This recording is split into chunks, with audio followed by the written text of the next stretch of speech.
Shalom, saat ini saya ditunjuk oleh Kepala Bidang Pengkajian Keilmuan PMK FH Unpad untuk menjadi pemateri di sesi mentoring ilmu negara pada hari ini. Perkenalkan, nama saya Jonathan Fidi Mulya, Angkatan 2019. Semoga materi hari ini dapat membantu kawan-kawan untuk memahami mata kuliah ilmu negara. Ilmu negara diperkenalkan pertama kali di Indonesia pada tanggal 13 Maret tahun 1946 di Lembaga Pendidikan Swasta di Yogyakarta yang saat ini menjadi Universitas Gadjah Mada pada tahun berubahnya itu namanya pada tahun 1940. Akan tetapi sebenarnya ilmu negara telah dipakai pertama kali di Belanda oleh Universitas Leiden. Terkait dengan mata kuliah ilmu negara di Indonesia, pada masa itu terdapat kesulitan, yakni belum adanya satupun kurikulum yang mengatur mata kuliah tersebut di seluruh perguruan tinggi di Indonesia. Oleh karena itu, pilihan jatuh kepada Rehok School yang berada di Jakarta, yang saat ini berubah namanya menjadi Fakultas Hukum UI. Namun terdapat permasalahan terkait pantas atau tidak pantasnya rujukan kurikulum yang digunakan. Sehingga berdasarkan pertimbangan tersebut, akhirnya pandangan beralih kepada kurikulum Universitas Leiden yang tertua dan juga ternama di negara Belanda. Mengingat mata kuliah Staatsleer yang dipelajari itu bersifat umum. Nah, ilmu negara merupakan satu ilmu pengetahuan yang membicarakan dan menyelidiki negara. Kemudian ilmu negara berfungsi sebagai dasar dan juga maupun pengantar bagi cabang ilmu sosial lainnya, seperti hukum tata negara, hukum administrasi negara, hukum internasional, dan lain-lain. Ilmu negara juga merupakan ilmu pengantar penting bagi ilmu sosial lainnya yang objeknya adalah negara. Oleh karena itu, ilmu negara merupakan salah satu mata kuliah yang penting diajarkan oleh Fakultas Hukum untuk mahasiswa jurusan ilmu hukum.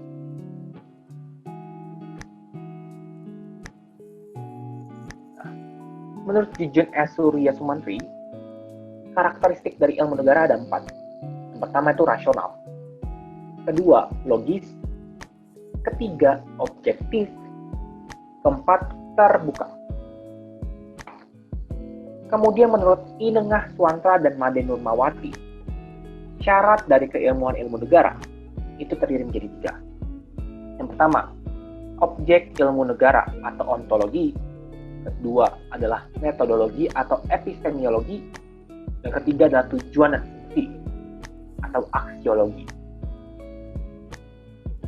Kemudian nilai dan hakikat keilmuan ilmu negara itu terbagi menjadi 7. Yang pertama harus kritis, kedua rasional, logis, ketiga, keempat objektif, kelima terbuka, keenam menjunjung kebenaran, dan ketujuh pengabdian universal. Selama kalian akan mempelajari ilmu negara, terdapat istilah-istilah negara dalam bahasa asing, seperti status atau statum yang berasal dari bahasa Latin, stat dari bahasa Belanda dan bahasa Jerman, state dari bahasa Inggris, etat dari bahasa Prancis, dan juga nagari dari bahasa Sanskerta. Di sini kita akan melihat pengertian negara dari berbagai pandangan para ahli. Plato berpandangan bahwa negara adalah persekutuan manusia yang muncul karena adanya keinginan manusia dalam memenuhi kebutuhan yang beraneka ragam. Di sini kita melihat unsurnya ada persekutuan manusia. Jadi persekutuan manusia lah yang menyebabkan negara itu lahir. Dan munculnya ada persekutuan manusia karena adanya keinginan manusia untuk memenuhi kebutuhannya. Keinginannya itulah yang menyebabkan manusia-manusia bersekutu dan melahirkan negara. Keinginan dasar manusia. Aristoteles memperkenalkan konsep zoon politikon, yang artinya manusia adalah makhluk sosial, sehingga manusia itu tidak bisa sendiri dan membutuhkan kawan untuk melakukan interaksi sosial. Nah, di dalam hal ini, pandangan Plato itu diteruskan oleh Aristoteles, yang notabene Aristoteles itu adalah murid dari Plato. Nah, Aristoteles berpandangan bahwa negara adalah persekutuan manusia dari keluarga dan desa untuk mencapai kehidupan sebaik-baiknya. Nah, di sini kita lihat persekutuan manusia. Jadi pertama itu manusia itu bersekutu, terikat. Dari manusia-manusia menjadi keluarga. Dari berbagai keluarga itu terikat kembali menjadi desa. Nah, berbagai desa-desa ini membentuklah suatu negara. Tujuannya apa? Agar kebutuhan manusia itu dapat mencapai kehidupan yang sebaik-baiknya. Itu tujuannya, cita-citanya, harapannya. Next. Nah, Marcus Tullius Cicero. Ia berpandangan bahwa negara adalah hasil dari timbulnya pemikiran masyarakat untuk bergabung dan juga bersatu menjadi satu kesatuan dalam mencapai rasa keadilan dan berpartisipasi bersama dalam mendapatkan keuntungan. Jadi, lihat, tanpa adanya pemikiran, tanpa adanya niatan, suatu perbuatan itu tidak akan pernah terlaksana. Sama hal ini, pemikiran masyarakatlah yang menimbulkan negara itu lahir. Negara itu merupakan hasil dari timbulnya pemikiran masyarakat. Ketika masyarakat berpikir, oh, cara untuk melawan penjajah adalah bersatu, bersekutu, berumpun, berintegrasi, menjadi satu kesatuan. Nah, itu cara untuk memperkuat negaranya, memperkuat masyarakatnya, memperkuat elemen kehidupannya, elemen masyarakatnya tepatnya. Nah, bergabung mereka lah menjadi satu kesatuan. Tujuannya apa? Ketika negara dalam keadaan misalnya dijajah, ia ingin mendapatkan rasa keadilan. Karena selama ia dijajah, ia merasakan ketidakadilan, ketidakmanusiaan, dan juga dibelenggu hak-hak mereka sebagai manusia. Nah, upaya untuk mendapatkan suatu tujuan ini, maka mereka bersatu, berintegrasi. Maka timbullah itu negara. Dan ketika mereka sudah mengalami keterikatan menjadi satu kesatuan, ia harus memberikan suatu kontribusi, yaitu partisipasi, agar tercapainya suatu tujuan negaranya. Nah, ini mendapatkan keuntungan. Kalau masyarakat rugi, maka pemerintah negara itu harus membantu masyarakatnya supaya nggak mengalami kerugian. Misalnya bencana alam. Nah, bencana alam misalnya merusakkan rumah kayak di tsunami Aceh. Otomatis pemerintah harus membantunya dalam pembangunan. Membangun kembali rumah-rumah masyarakatnya. Atau saat ini, era pandemi saat ini, pemerintah harus sadar penuh terhadap fasilitas kesehatan, terhadap pembantuan kepada masyarakatnya. Itulah mengapa negara sangatlah penting dalam memberikan suatu jaminan kepada masyarakatnya. Nggak boleh sampai masyarakat mengalami suatu kerugian, apapun itu.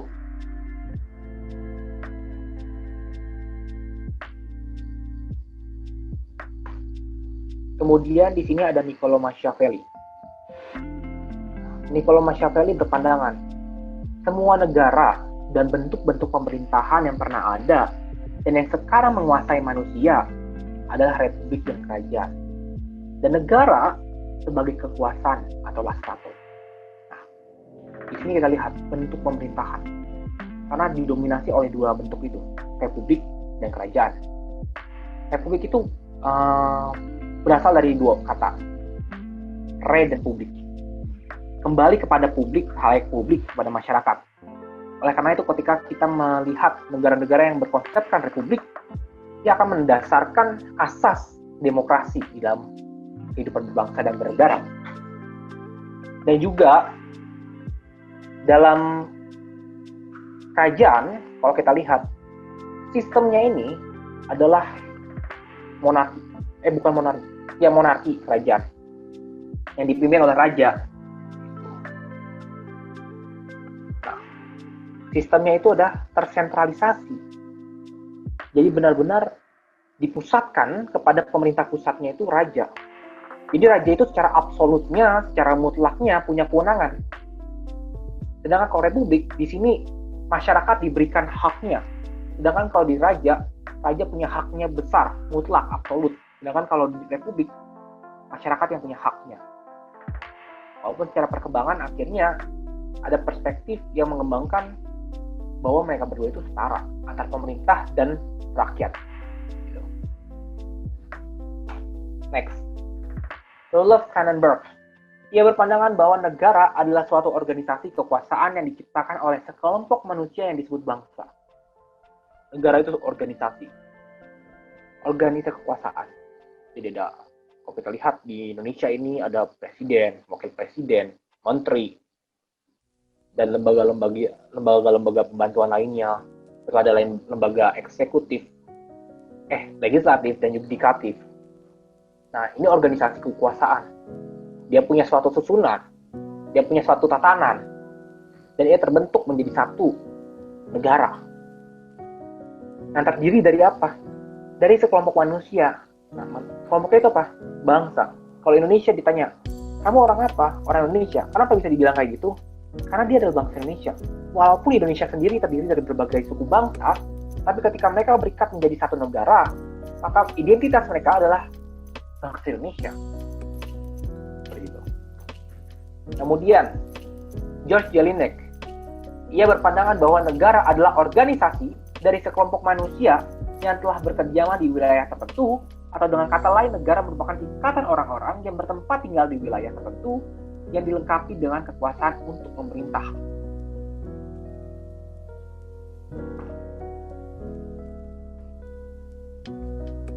Kemudian di sini ada Pringgo Dikdo, ia berpandangan bahwa negara adalah suatu organisasi kekuasaan atau organisasi kewibawaan yang harus memenuhi persyaratan unsur-unsur tertentu.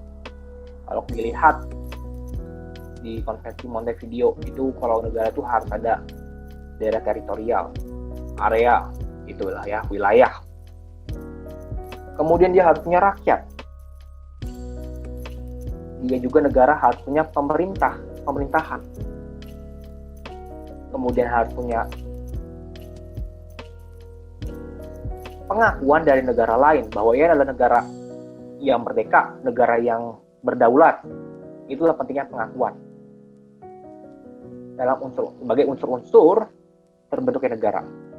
Yang kelima adalah kesanggupan untuk melakukan kerjasama dengan negara lain. Nah, ini 5 unsur lahirnya negara. Itu harus memenuhi persyaratan unsur tertentu. Kemudian ada Djoko Sutono.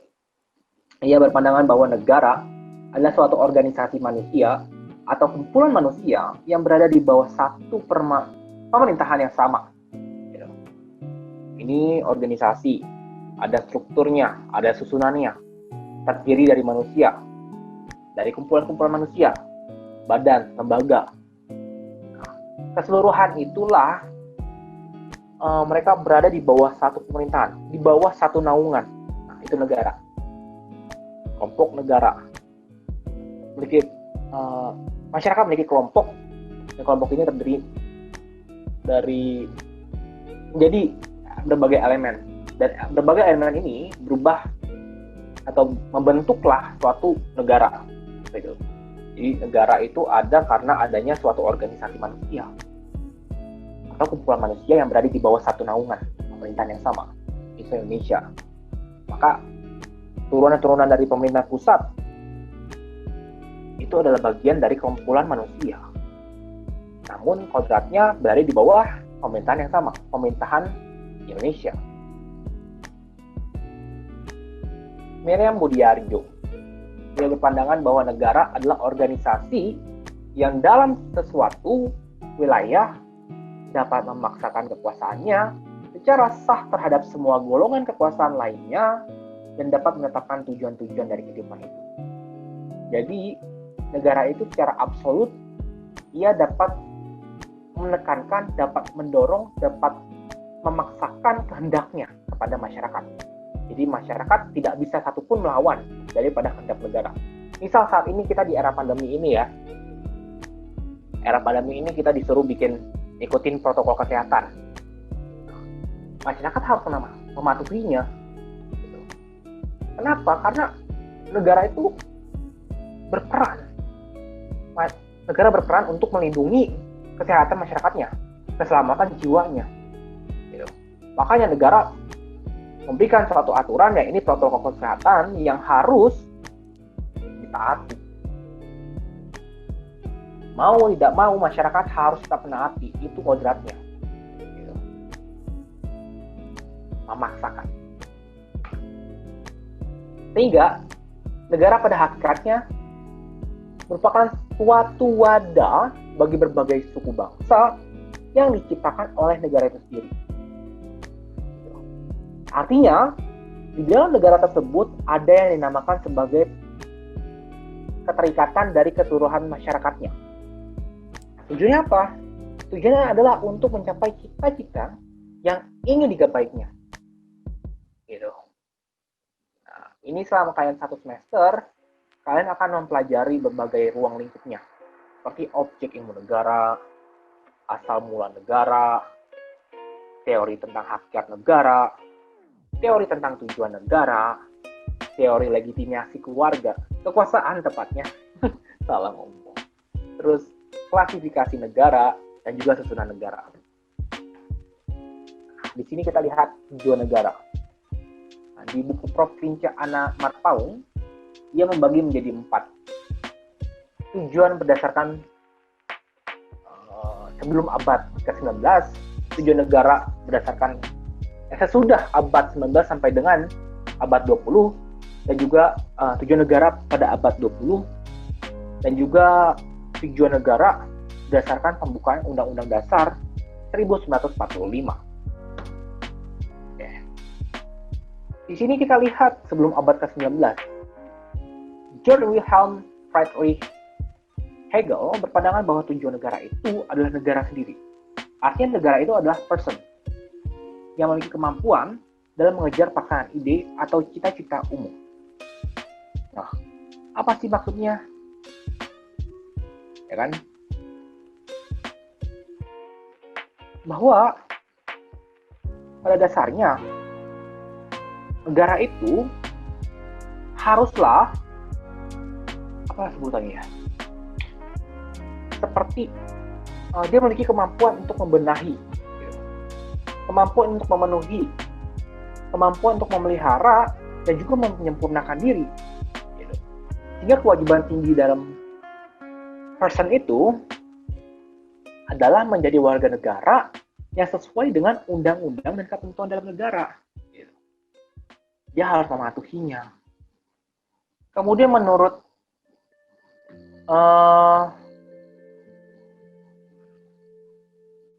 Aristoteles pun menekankan bahwa hal-hal etis yang hidup baik dengan bimbingan dan pembinaan yang baik. Tujuan yang nyata adalah bertitik tolak dari hal-hal yang etis. Sehingga diharapkannya semua warga negara itu bersifat atau berwatak dan juga berbuat baik. Dan juga berbuat baik gitu. John Locke, ia berpandangan bahwa dengan melakukan pembentukan political or civil society, maka manusia tidak dapat melepaskan semua hak alamiahnya yang ada padanya. Contohnya apa hak alamiah itu? Pertama, hak untuk hidup, hak untuk merdeka, dan hak atas harta benda sendiri. Sehingga dapat diketahui bahwa tujuan negara itu sangat melindungi sebagian dari hak manusia sebagai makhluk sosial. Kemudian Jeremy Bentham dan John Stuart, mereka tuh berpandangan bahwa keserbagunaan negara itu untuk mencapai dan menjamin kebahagiaan sebanyak-banyaknya.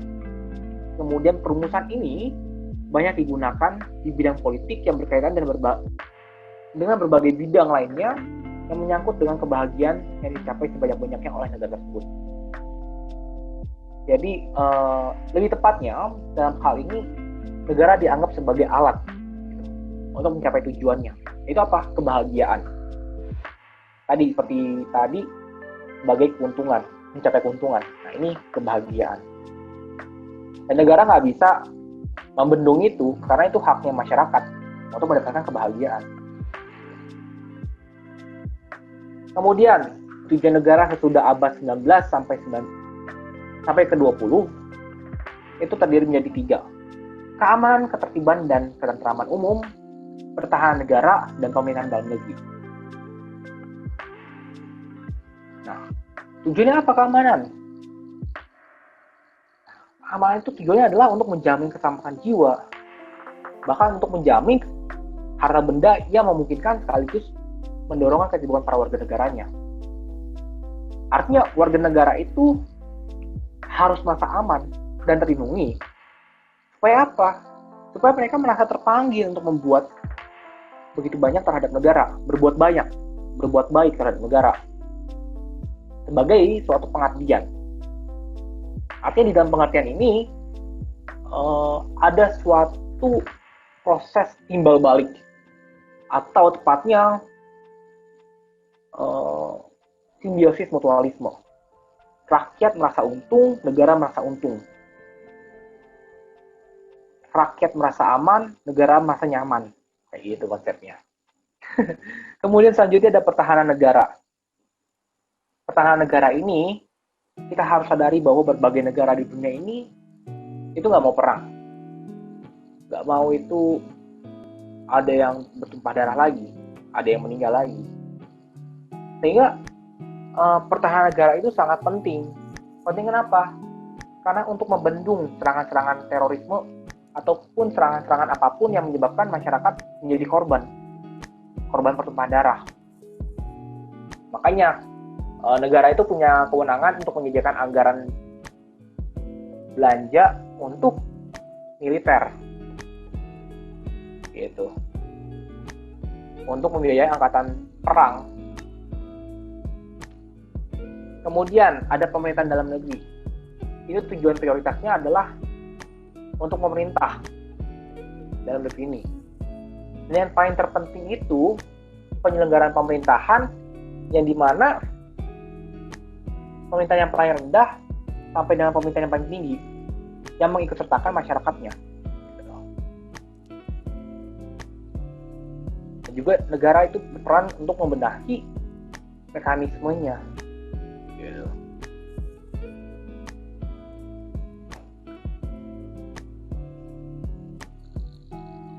Dan ini tujuan negara pada abad ke-20. Yang kita tadi ketahui di sebelumnya, negara itu hanya pengen damai, hidup santuy. Nggak mau ribut, nggak mau perang. Bisa yang paling penting itu bisa sejahtera, bisa makmur. Itu tujuan utama negara. Semua negara. Dan mereka akan berupaya, pemerintah berupaya untuk mengadakan perhubungan di berbagai bidang kehidupan masing-masing bangsa. Agar apa? Agar tercapailah cita-citanya itu. Sejahtera, adil, makmur. Dan itulah yang ada pada tujuan negara di era ke-20 ini, abad ke-20 ini. Kemudian, tujuan negara menurut pembukaan Undang-Undang Dasar Negara Republik Indonesia tahun 1945. Pertama kita lihat ada apa sebutannya? Alinea pertama, maka penjajahan di atas dunia harus dihapuskan karena tidak sesuai dengan kemanusiaan dan keadilan. Kemudian di alinea yang kedua, negara Indonesia yang merdeka, bersatu, berdaulat, dan adil dan makmur. Alinea yang keempat, itu ada 3. Ikut melaksanakan ketertiban dunia yang berdasarkan kemerdekaan, perdamaian abadi, dan keadilan sosial. Kedua, berdasarkan kepada Tuhan yang Maha Esa, kemanusiaan yang adil dan beradab. 3, turut serta dengan mewujudkan suatu keadilan sosial bagi seluruh rakyat Indonesia. Gitu. Ketiga alinea ini merupakan suatu tujuan negara Republik Indonesia yang diartikan sebagai untuk mewujudkan suatu tata masyarakat yang adil dan makmur secara material dan juga secara spiritual berdasarkan apa? Pancasila. Nah, selain itu tujuan dari negara Republik Indonesia adalah mewujudkan suatu keadilan, kemakmuran. Seperti yang kalian lihat di dalam ketiga alinea ini, dapat dibuktikan bahwa dari penulisan keadilan dalam isi pembukaan Undang-Undang Dasar 1945 ada kata itu sampai 5 kali keadilan. Keadilan ini itu mencakup dalam bidang secara nasional, internasional, hukum, politik, ekonomi, dan sosial. Gitu. Nah, kemudian kalau kita bisa simpulkan, negara Republik Indonesia itu dapat disebut sebagai negara yang berlandaskan apa? Hukum atau respon. Sehingga negara itu tidak didasarkan dengan kekuasaan belaka saja atau maksud. Kenapa? Karena ia harus memenuhi unsur keadilannya kepada masyarakat, memenuhi unsur kesejahteraannya. Tapi dengan cara apa? Dengan cara memenuhi yang namanya kedaulatan hukum. Selain itu, negara Indonesia itu sangat haruslah dilandaskan segala halnya dengan asas keadilan. Supaya apa? Supaya tercapailah kemakmuran itu, kesejahteraan itu.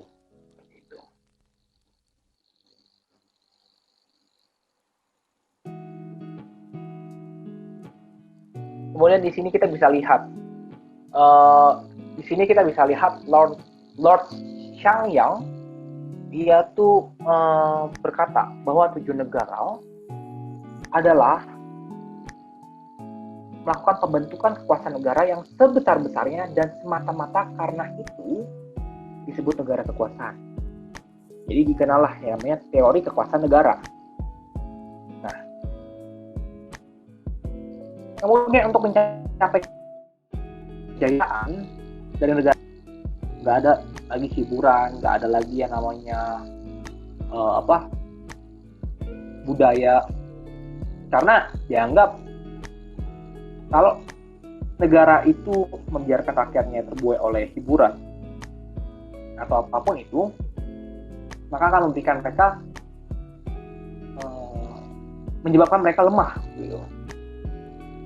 Sehingga kepentingan bangsa terhadap orang perorangan itu harus diletakkan. Jadi kepentingan orang perorangan itu harus diletakkan paling bawah. Yang paling diutamakan itu bangsa dan negara.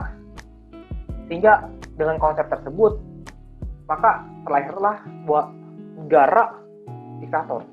Jadi negara ini sangat berkuasa, sangat mutlak, sangat absolut terhadap rakyatnya, dan rakyat itu nggak punya hak apapun. Rakyat harus mematuhi perintah pemerintah, nggak boleh melawan, mengikuti semua aturannya.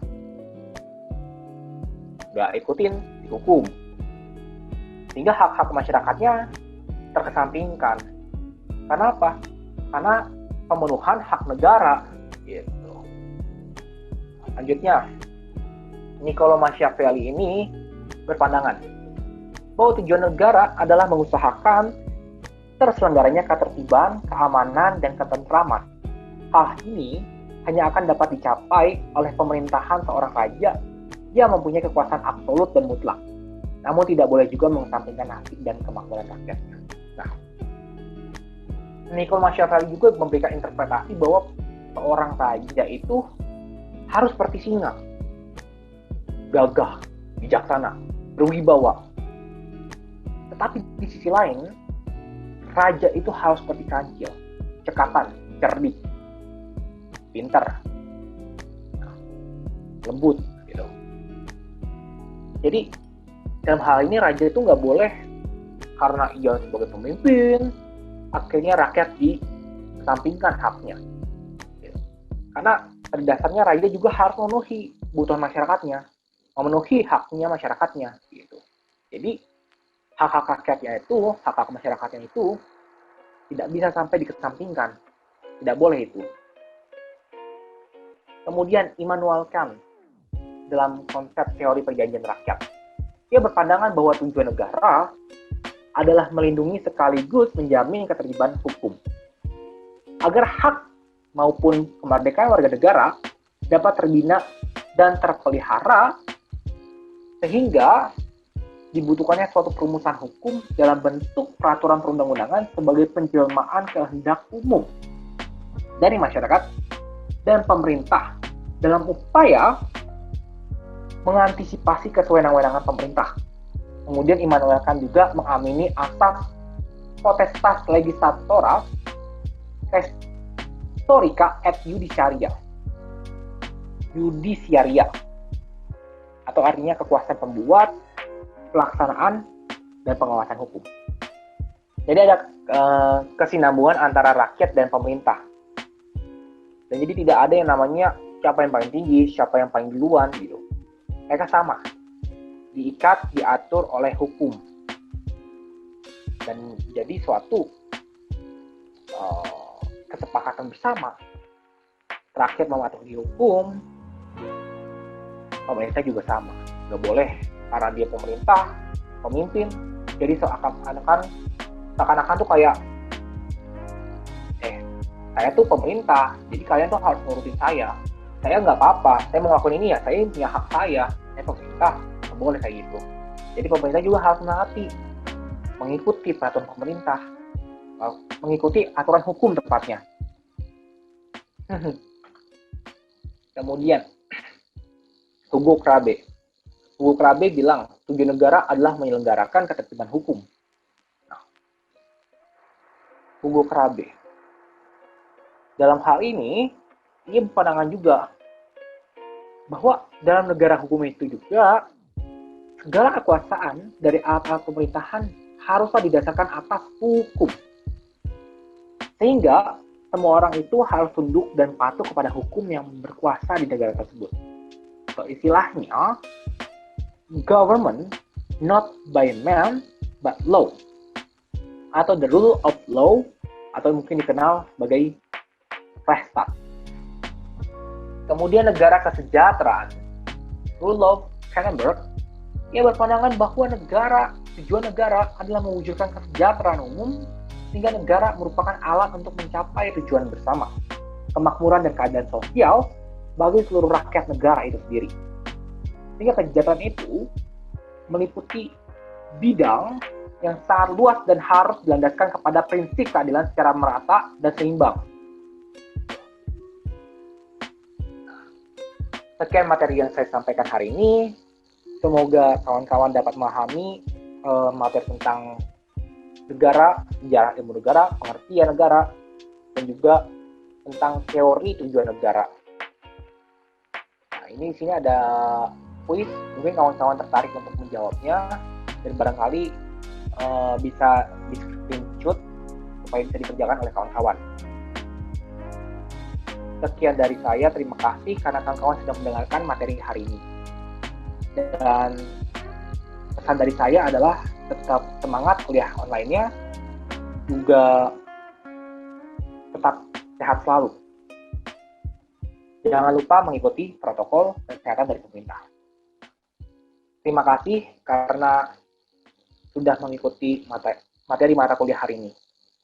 Dan juga terima kasih kepada Kepala Bidang Pengkajian Keilmuan yang telah mempercayakan saya sebagai pemateri pada mentoring ilmu negara hari ini. Sekian.